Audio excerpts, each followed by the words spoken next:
Also wenn wir in den nächsten Jahren diese Situation, wo ein gesamtes Volk ins Gefängnis geworfen wird, nicht in den nächsten Jahren ändern, dann wird man anfangen müssen, sich Sorgen um die Zukunft des uigurischen Volkes zu machen. Rahmet, çok etraflı cevapların hazır ikinci sorunu belirttim. Also vielen Dank für diese Antworten. Ich werde jetzt die zweite Frage stellen.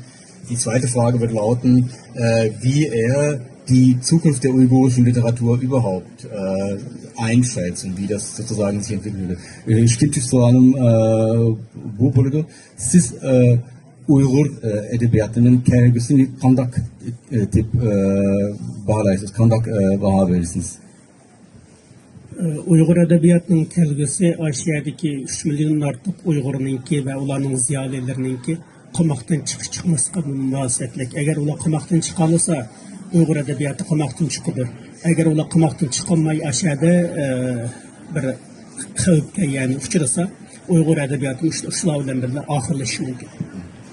Also die Zukunft der uigurischen Literatur wird davon abhängen, ob die 3,5 Millionen Uiguren in China einschließlich ihrer Schriftsteller in nächster Zeit aus dem Gefängnis herauskommen oder nicht. Also wenn sie nicht aus dem Gefängnis herauskommen, dann wird auch die uigurische Literatur keine Zukunft haben.